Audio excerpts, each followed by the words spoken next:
is a dog's favorite part of a tree? The bark.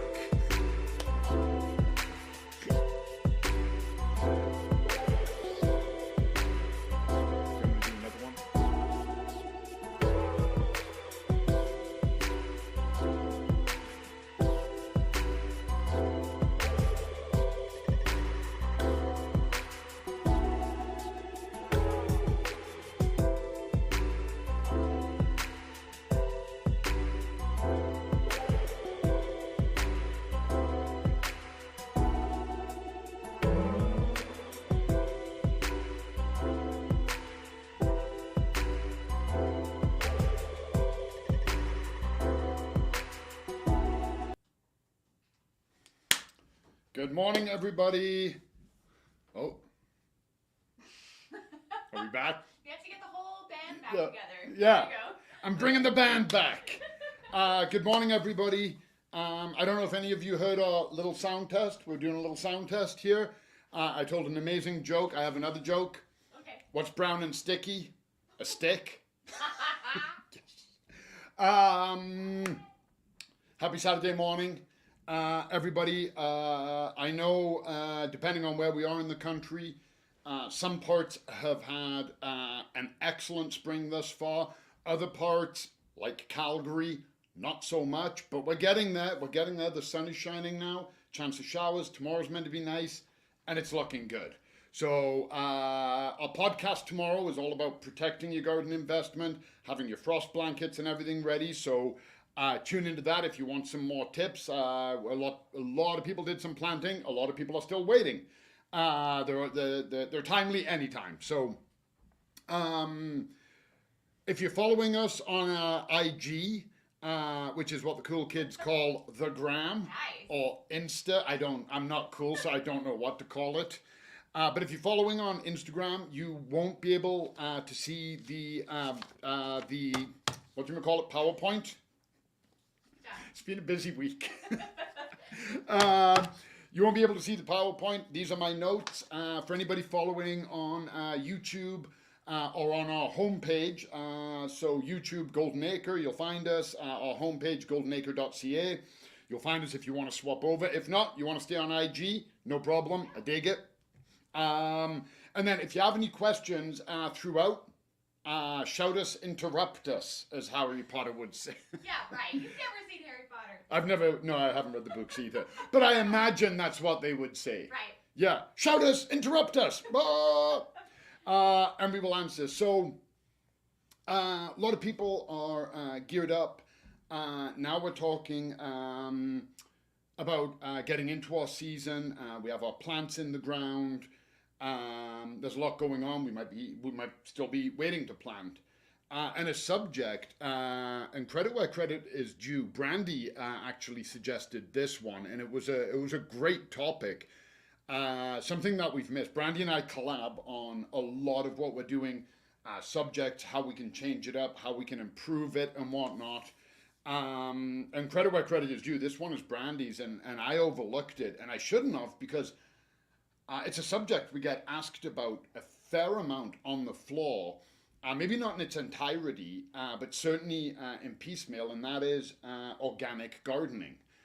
So some people they might not be worried about the fertilizer, they might be more worried about pest control sprays. Some people, it's all about the soil. Some people, it's soil and fertilizer. Some, they've already done one thing organic, they want to see if there are other options. So, in its entirety, organic gardening, essentially, we're looking at rejecting artificial chemicals. Now, I want to make this abundantly clear. There is zero judgment here. I have absolutely used both types of products. Anybody who follows along knows I'm not a huge fan of chemical sprays for weeds or bugs. I prefer the hand method. Or using biologicals in the case of bugs, but I do believe there is a place for sprays. So in no way, shape, or form is this a judgment call, and in no way, shape, or form is this a all of one or all of the other. You can absolutely go with organics as a soil base and an inorganic artificial as a fertilizer. Absolutely, it is entirely your choice. So I don't want anybody to think that this is in any way, shape, or form a judgment call or you're gardening wrong if you're not doing it organic. It's just to give you a better idea of what we mean when we say organic, and so that you can make more educated decisions if that is a path you want to go down. So that's my disclaimer that I just made up. It's not even in my notes. Organic gardening uses organic soil amendments. It eschews chemicals and herbicides and fungicides. And I just dropped that in there so I could use the word eschew basically. Shuns chemical spray pesticides. And this kind of is the most important. We accept that there's going to be some damage. We accept that we may have more weeds. I know for a fact, me not using certain sprays, there are going to be other things I have to deal with, but I'm okay. I'm set up for that. I've been doing it for long enough. So it's also a change of perspective in some things. Now, before we go any further, I'm going to talk about something that has to be mentioned when we do organics. And I'm going to bring this around to the camera, and I'll do this camera first, and then I'll come up here. Did I get the cameras right? You did. Good Normally job. I'm like over here, but I actually got that one right. And that is the Omri logo. And you're going to see the Omri logo on a lot of things, but not on everything. So Omri is Organic Materials Review Institute. Non-profit organization. It's exactly that. They review the materials going into a product. They certify them as organic because they know the sources. They've done the investigation. And they will put their stamp on it saying Omri. Now, they don't put that on for free, okay? And I'm not knocking Omri. I use the Omri brand to see what's happening out there, both as a customer and a buyer. So companies have to pay for it. So some companies will go, well, it's not worth it. People don't care if this is organic or not. It is organic, but I'm not paying the X dollars to put an Omri logo on it. So there are certain products that are organic that do not have an Omri logo. But if you are looking for it, you don't know, you're unsure which way to go, and you see the Omri logo, go for it. And I do also want to point out there are other ones as well. So this company here, Gaia Green, I'll hold it back here first. Out of British Columbia, I met the guy who founded it, great guy. These guys have EcoCert, okay? And EcoCert is exactly that. It is, the input is improved for organic agriculture. Okay, so eco certification, I would imagine where the name comes from.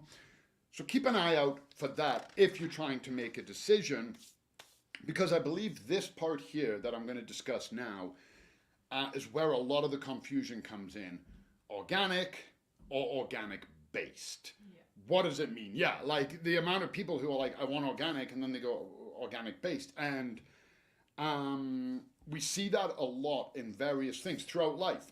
We see things that are like this product made with recycled material, but they don't tell you how much recycled material.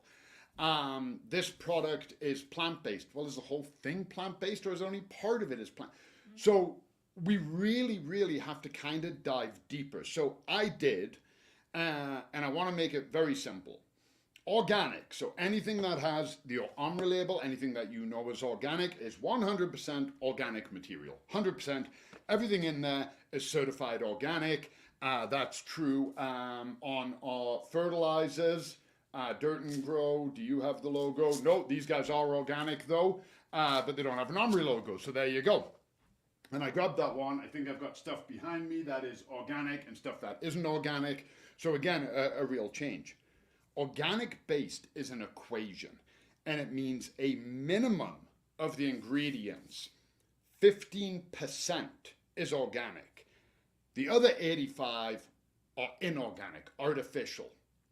So organic based might mean they took, you got a large company, they make a ton of fertilizers, and they have an organic line, and then they have some of that base left over.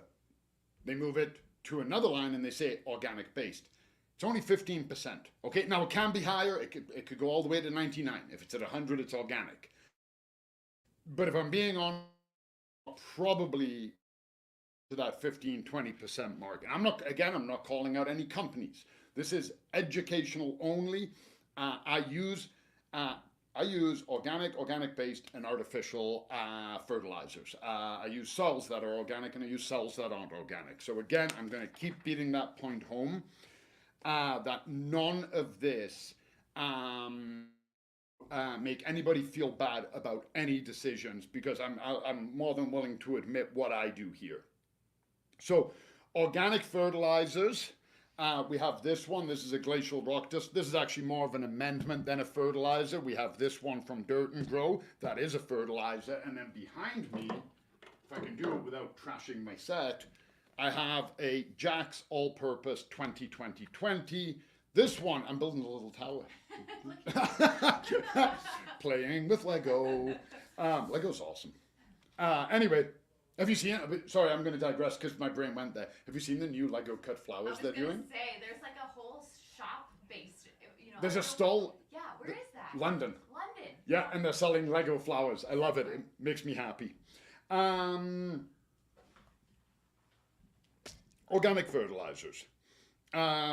Produced from natural sources. We already talked about that. They improve soil health because a lot of the material breaks down and feeds the soil. They limit erosion because, again, a lot of the materials in there help bind the soil together. Limits runoff damage simply because the NPK, no problem, Ken. The three numbers aren't very high. So fertilizer runoff is causing algae blooms, which have greenhouse gas emission effects. This is limiting that. It tends to be a slower release, though, and that even applies to the water solubles. They tend to be a little bit slower to get going. It's harder to cause fertilizer burn. Does not mean it's impossible. No matter what, organic or not, follow manufacturer's recommendations. I can always say that. But if you do mess up, it tends to be a little harder. A lot of organic fertilizers, again, not all, tend to be more sustainable. They're kind of in that realm. So they figure, hey, let's go all in and let's be sustainable and cruelty-free and organic. And that's kind of the shtick. That's what they're going with. Slower release can be harder to fix nutrient deficiency. So if you're seeing that your tomatoes are starting to develop blossom end rot, very timely subject, and you get an organic calcium as opposed to an inorganic calcium or something that has a lot of calcium, you may want to not use organic for that, because even though you want to grow organic, if you're not fixing that problem quickly, you may lose your whole crop. Doesn't really matter if you went organic or not. So these are things to consider. And the organic calcium absolutely works. Just start it before you have a problem. You know, you may get to the end of the season and be like, I don't know if I was even going to get blossom end rot. You might not have. But better to be safe than sorry. I put a seatbelt on every time I drive. I often make it to my destination without being in an accident. I still put the seatbelt on. Still add the calcium before you see the blossom end rot. It's better to have that in there and just wonder, maybe was I going to get it, than end up getting it and not being able to fix it. Yeah, plant insurance. Yeah, there you go. Oh my God, I couldn't even imagine running that. I'm not good with insurance as just a customer. The other thing you're going to see is a lower concentration across the board. Organic, this is 444, right? Turn it around so you guys can see it. Artificial, 20-20-20. There's the numbers. We can concentrate a lot easier artificial than we can natural source. Artificials are produced in an artificial process. A lot of times they do nothing for the soil. They can actually cause soil degradation. They will do nothing to prevent erosion. That's just the nature of them. They're developing a bigger punch for a lower concentration, so they don't really care about that amending. That's also how you get the quicker release, because it's not breaking down and adding to the soil. You can get runoff damage. There are some fertilizers out there, lawn fertilizers, that are in the low to mid 30s, some transplanter fertilizers that are in the 50s. They will absolutely add to fertilizer runoff issues. A lot of harsh processes involved with it, but you get that higher concentration, you get a higher yield boost, and you get a faster reaction from your plants.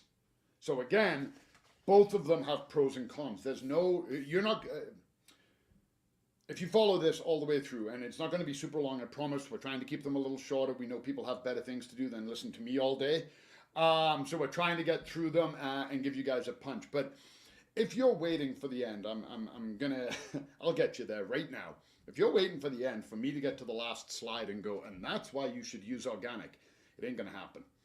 I'm giving you the basis to make your mind up. Again, I use all different ones, and there is no good answer. If I go somewhere and somebody is having a major problem, and I know that there is a type of fertilizer, an acidifier, that'll fix it and start feeding the plants, that's what I'm going to recommend. At the end of the day, I need to keep that plant alive. I need that plant to be healthy. If it's somebody who wants organic, I'm going to say, hey, let's start ahead of time. Let's make sure we have these nutrients in. Let's start building our way there. So I'm not going to make a definitive answer here. I'm just going to give you kind of some facts, and then you guys can play around with it. So our soil amendment's organic. So I have one here that is. Okay, I got two here that are, one is omri, one isn't. I've got my glacial dust and I've got my worm castings. So we know what an amendment is. We're not going to go through that all again. But, you know, amendments, we put them in the soil to make our soil healthier and better. That's it. Compost, manures, coires, peat moss, worm castings, glacial rock dust, gypsum, perlite, vermiculite, boom, boom, boom. List goes on. So they help us maintain moisture.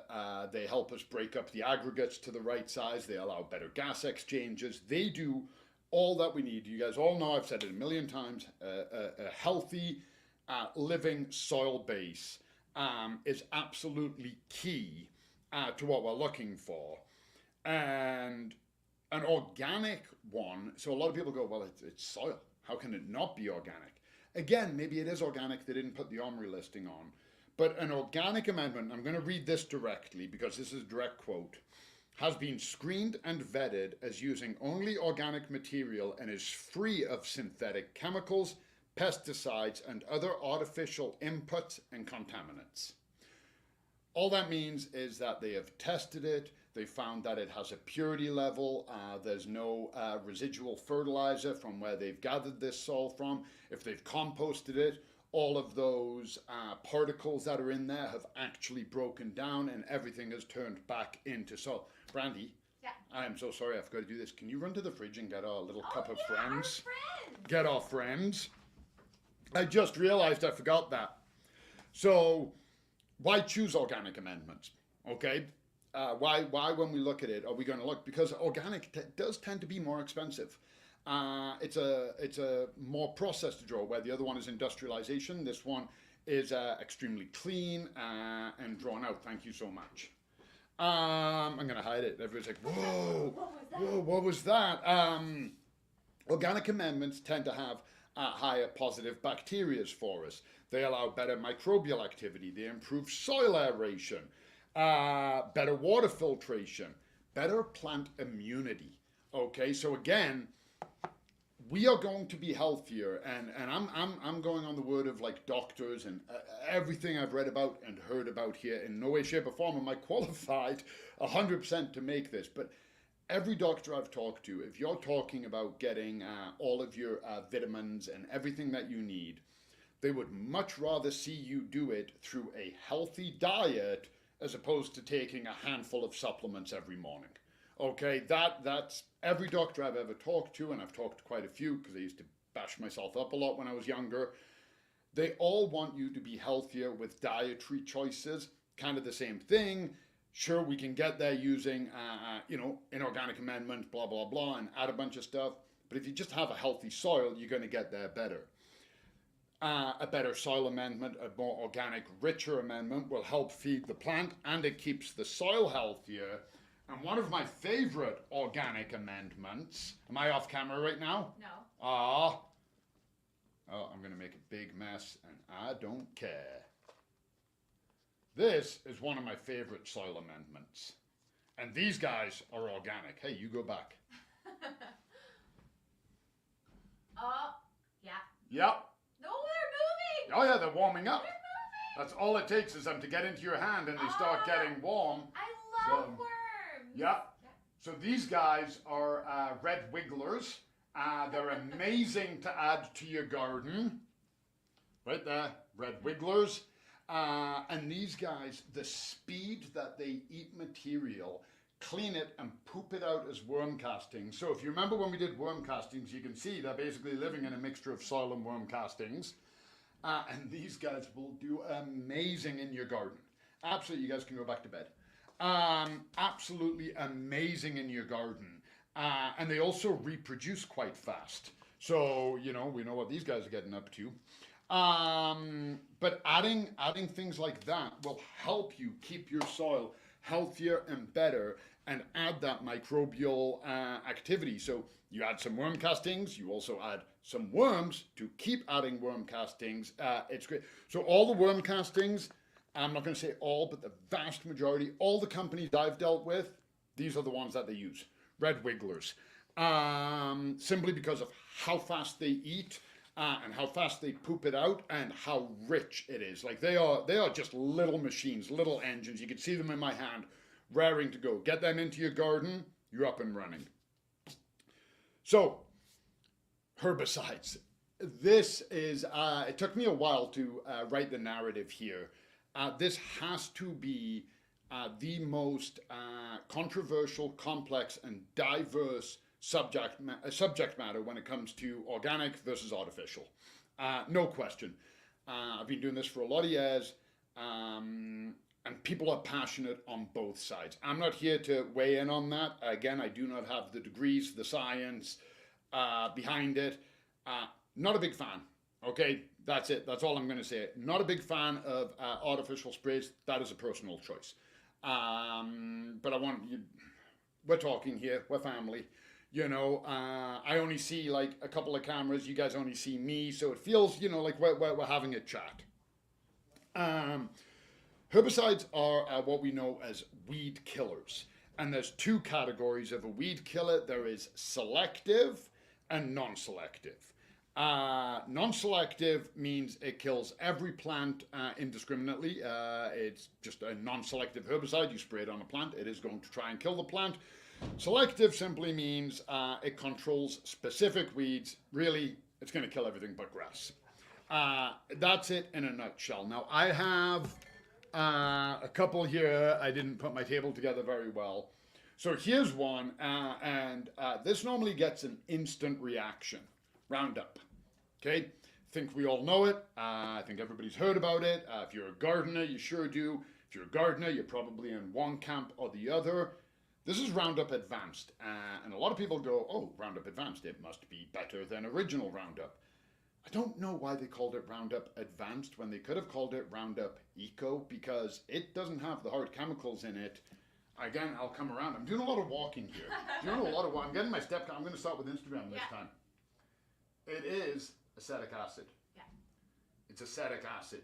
That's how this works to kill the weeds. It is not a glyphosate like the other Roundup.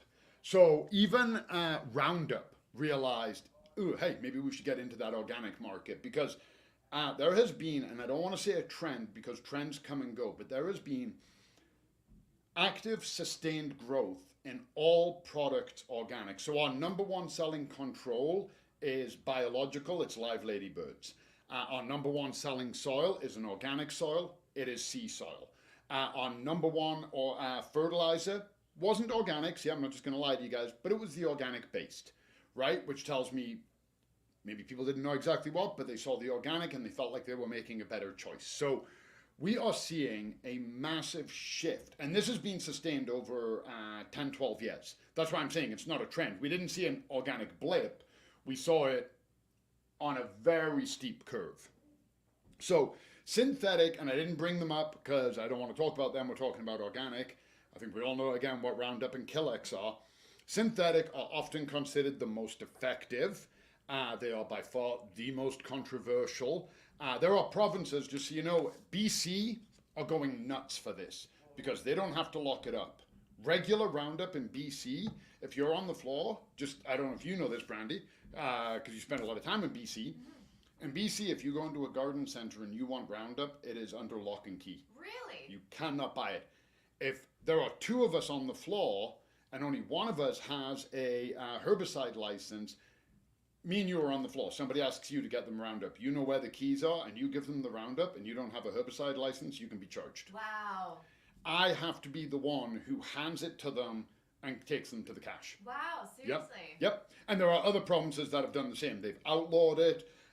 You can only buy it under lock and key. Montreal just outlawed it. Montreal, like, no, you can't sell it. We don't care how. We get like orders all the time. Yep. We're like, sorry, it's not legal where you Exactly. are. So, The amount of people that want us to ship this to them. I know. So BC are going nuts for this because it has the Roundup name and they can put it on the shelf. Yeah, that's great. Okay, so even a company like, Scott are realizing this. All synthetic sprays are slightly toxic. That is their nature. They are killing using toxins. Most synthetics can damage desired plants, but it tends to be cheaper. Okay, it's being mass produced, it's industrialized, they can produce as much as they want, away they go. Organic is not always considered effective or efficient. Some people go, well, what's the point in buying it? Is it really helping anything if I have to spray 4 times? Okay, now you're going through 4 bottles instead of 1. So I don't know all of the facts here. I'm not going to weigh in on that. Common ingredients are vinegar, we already talked about that. Cornmeal as an inhibitor. Alcohol. Apparently it's not just us that likes to have a mojito on the deck after we're done for the day. They're commonly considered safe. Safer, I don't know that I'd want to be covered in acetic acid Roundup. I'd probably still wear gloves. I'd definitely read the manufacturer's recommendations on the back. They can still damage our desired plants. They're not specifically targeted, and they do tend to be more expensive. So again, I feel like I'm giving you guys a lot of facts and giving you no answers. But that's okay because it's not a judgment call. This stuff, though, I will say, we brought this in, and it is moving very well. Mm-hmm. I think a lot of people trust the Roundup brand, but they didn't want to use the harsh chemical. Yeah. They're now seeing this, and they're going, I will absolutely try that.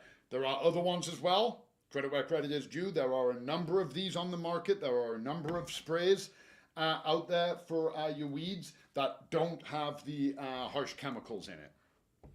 So weeding. Talking about that, hand weeding, everybody's favorite job.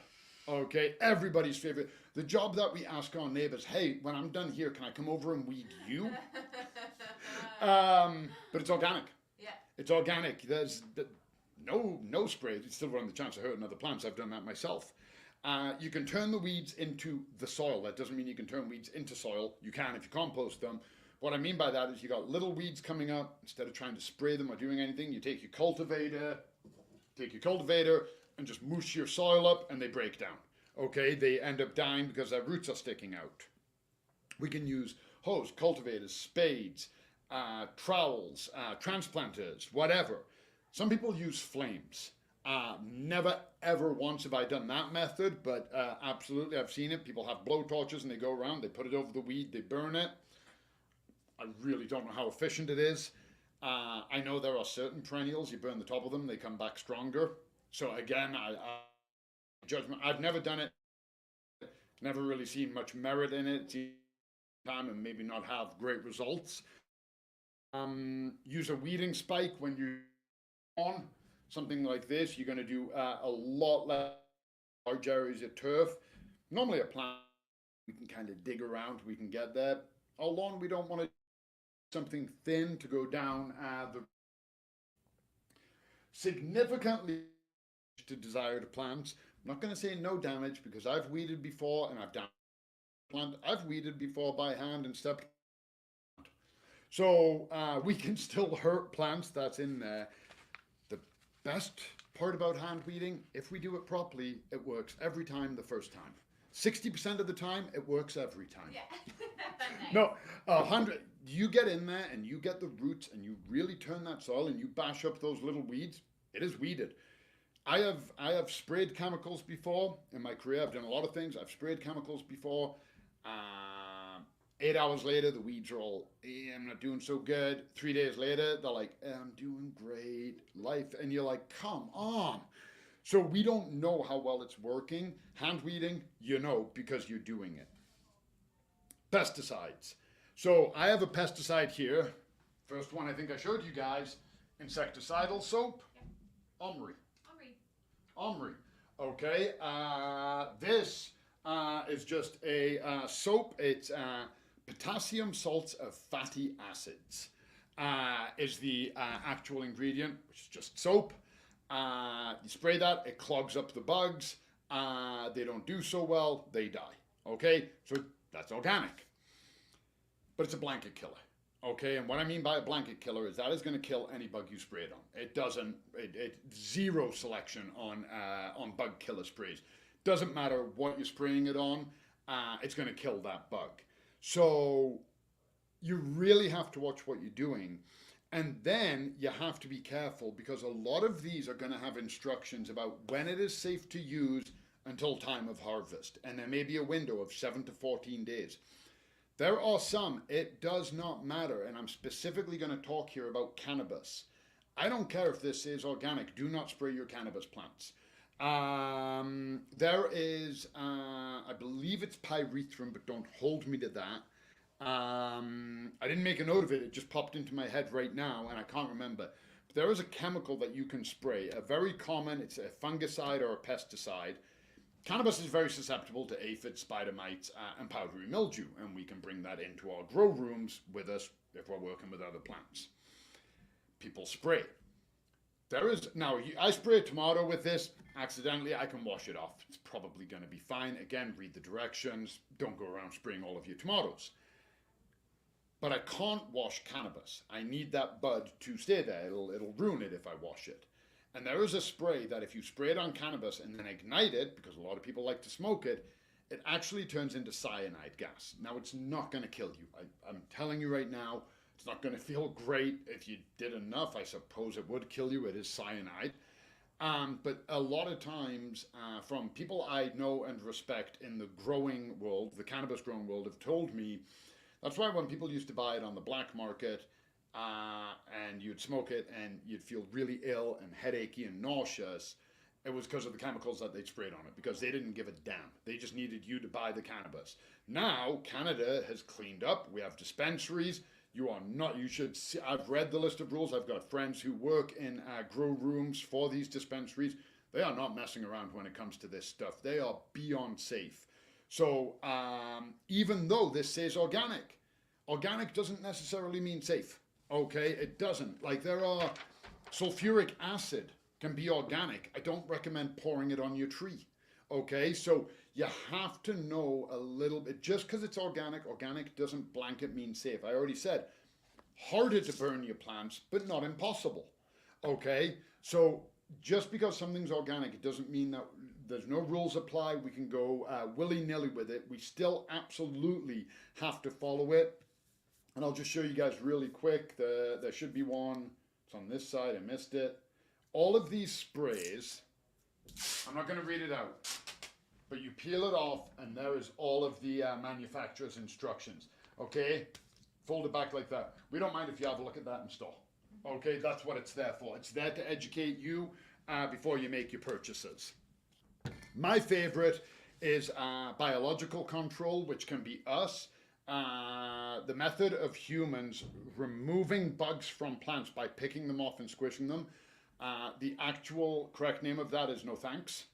A lot of people, I've never met anybody who is thrilled to go out and pick aphids off of plants. No. Yeah, doesn't happen. That makes me shiver. Yeah, it can be, doesn't make me shiver. But then there's other bugs. How are you removing a spider mite? No. Exactly. So use bugs to eat bugs. Yeah. Ladybirds especially, great PR. We all love the ladybird. We're allowing natural evolution to do its thing. The ladybird evolved eating aphids. It's still looking for aphids millennia later. The aphids are still eating our plants, so let them do their thing. It can be done indoors and outdoors. We have bugs that you can release. If you have indoor, I just released 2,000 predator mites in my office because I have spider mite. Now I'm about to release 2,000 at home, but that's a whole other story. Do we have ladybugs right now? Should be in at the end of this week. Nice. Okay, Yeah, cool. yeah, we're just waiting. They're migratory, so they're waiting for them. Yeah. And these guys are great. Brandy and I frequently talk about it in the spring when we're cleaning up and all the ladybirds are coming out of our winter pile. Yeah. And I spend like half an hour taking pictures and putting them on my finger. But the day I get bored of that is, I don't even want to think of that day. Nematodes, these guys. So this right here is birch leaf miner. Anybody who's seen a birch tree affected by it will know how severe it can be.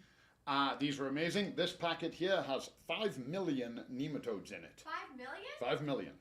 And they will absolutely, so nematodes, very targeted. They will not hurt anything else. They won't hurt ants. They don't give a damn about anything other than the birch leaf miner. And when they find it, they're going to eat it. Okay, it's like me when I want a donut. Okay, I can pass anything else I want. I'm not interested. I want a donut. Somebody's like, hey, there's some food. Get out of here. Get your bagel out of my face. I want a donut. Nematodes are massively effective and safe. And they're affordable and long lasting. Because if this food is there and the conditions are right, they'll reproduce. Okay, and they're going to keep going after the bugs we don't want. So acceptance means we have to give up some of our ideas of control. I see aphids. I got to learn to live with them. I can't run and grab the spray because I don't know if there's ladybirds around as well. So I have to wait. I'm like, ugh. I saw 2, 3, 10 aphids. They're not really damaging the plant yet. I'm going to hang back and see if something comes along and chomps them. We have to allow the garden to balance. It can be real tough. You have a garden, it's being mistreated, it's full of bugs, full of disease. Sure, use sprays, get it under control, but eventually you're going to have to back off on the spray, allow the bad things to come back, the good things to come, and then eventually, and I promise you it'll balance. I promise you it will, but it will take some patience. We have to accept damage. We have to accept the fact that maybe an animal is going to chomp. We have an organic animal dissuader, let's say. So you can use that, but if you don't want to use that, you have to accept that. Maybe you're going to see a squirrel running across your fence with a tomato in its mouth. Bon appetit, Mr. Squirrel. I'm willing to share. We have to accept lower yields. Okay, I already talked about that with the fertilizer. The higher concentration of nutrients is going to give us a higher yield. That's how they promote it. It doesn't necessarily mean it's a bad thing. Instead of getting 80 pounds of tomatoes, you might get 70 pounds. Okay, but you have to make that decision. Can you accept a lower yield, or do you need that maxed out yield? That is going to kind of decide which way you want to go. Be patient, especially if transitioning from chemical to organic. Your soil isn't magically going to get better in a season, okay? It might take a couple of years, it might take 3 years, depending on how much you're adding, when you're adding it. So you really want to have a little bit of patience. And in the word of the wonderful Canadian Joni Mitchell, leave the spots on the apples. Okay, we don't have to go wild. Spot on an apple, so what? Cut it off, bite it, spit it out, bite it, eat it. Only thing worse than finding a worm in your apple is finding half a worm. I'm full of the jokes today. Oh yeah. Couple of tips and tricks, and then we're going to wrap this up. Trust the OMRI label. If a company puts OMRI on there and they are not part of the OMRI brand or company, they will get into a lot of trouble by OMRI and by the Canadian government. That's false advertising. Literally, your product will be pulled off of every shelf. You'll have to redo all of the bags. They will inspect you. You can be looking at 2 to 3 years on the sidelines. A lot of companies can't afford that. So the OMRI is there. You can also check on the OMRI website against the product. So you can be like, oh, yep, I know that that one's there. Build slow. You don't have to change everything overnight. Okay, like I said, maybe you want to go with an organic soil base, but you want that higher yield, so you're going to go with an artificial fertilizer. That's okay. And then maybe next year you're going to do organic soil and organic fertilizer. That's okay. Like, get there however you want. Whichever pieces you want to move around is totally, totally fine. Monitor the differences. Okay, maybe your conditions are freaking excellent. You're an amazing grower. You use organic fertilizer and you're like, I didn't even notice a difference in my yield. Yeah. Wonderful. Then you've lost nothing. So work with that.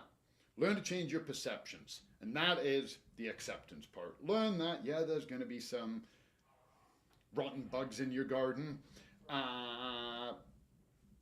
So what? Learn that, yeah.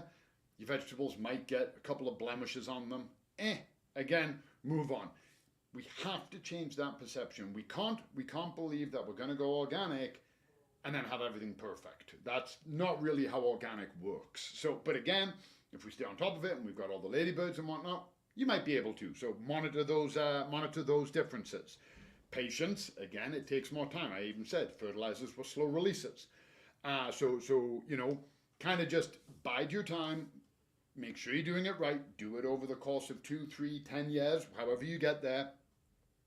Talk to others who have been successful. People who use an organic fertilizer, lawn fertilizer, and their lawn looks great, ask them. How many applications do you do? Is there anything I need to know about application rate? Do you have to water that in? Find out what they're doing to be successful and copy it. It's pretty easy. And it's okay to mix methodology. I don't care. I don't care if you have a massive infestation of a horrible weed. You got a creeping bell. Okay, and you're like, well, I don't know if this is going to work. It is so thick and healthy. Then hit it with the regular Roundup. Then clean up with this after. It is okay to use one thing. I said at the beginning, more than okay to fix a nutrient deficiency quick to save your plants, then transition to the artificial. And that's it. And that's it. So hopefully this didn't create more questions than answers. Hopefully you guys can look at this and be like, okay, I get it now. I understand a little bit more. That's all we were going for here, was to, welcome you to the world of organic gardening.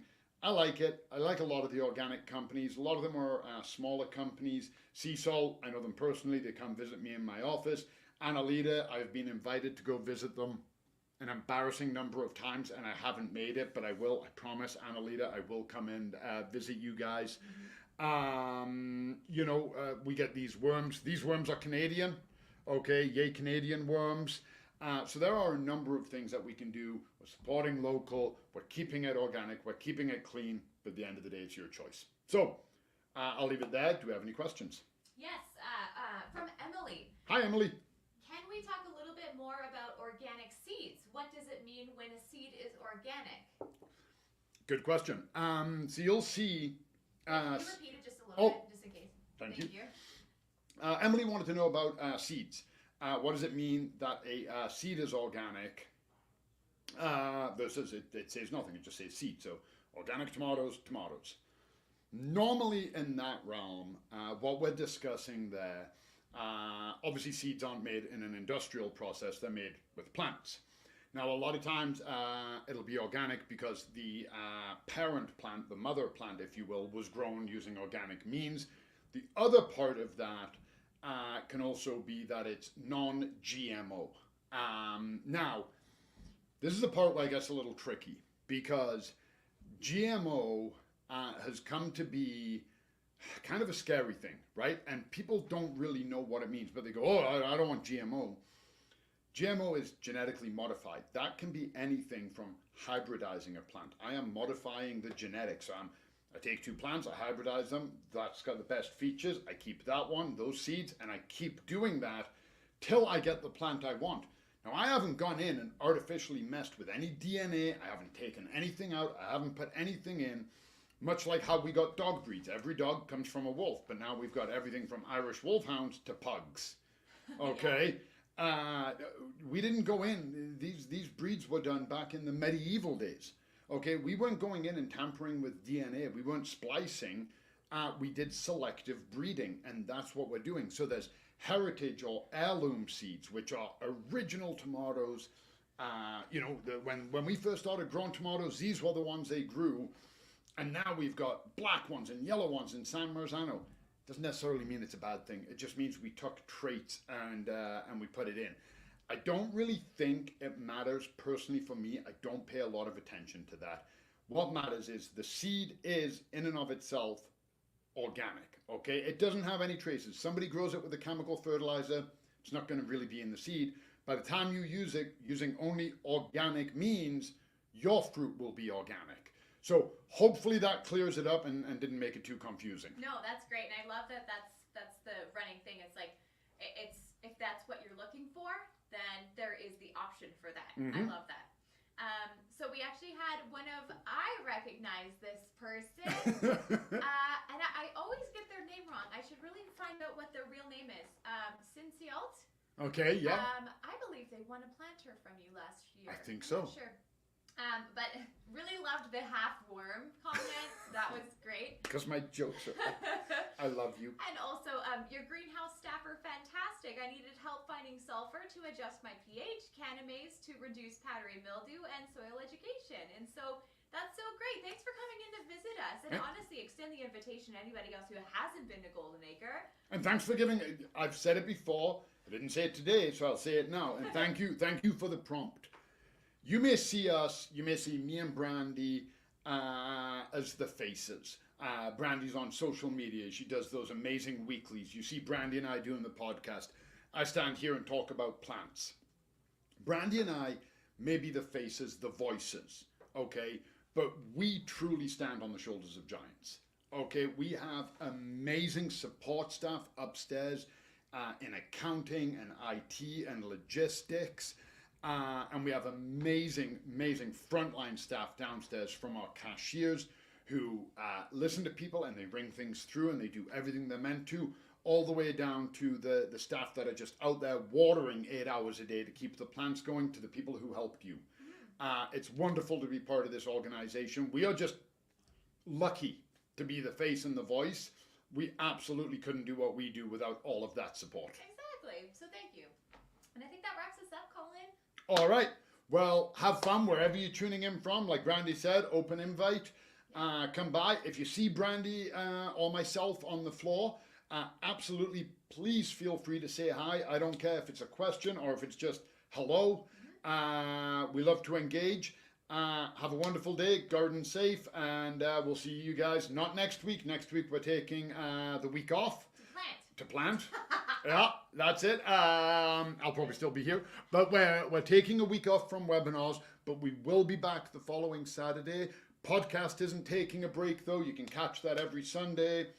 Spotify, Google, Apple, YouTube, iHeartRadio, Audible. Nice job. And website. Yes. And All actually, right. when we do come back, we're talking veggies and herbs, so it's a really Perfect. good topic. Yeah. Yep. So we're going to be, we got lots more to cover. Get those veggies and herbs.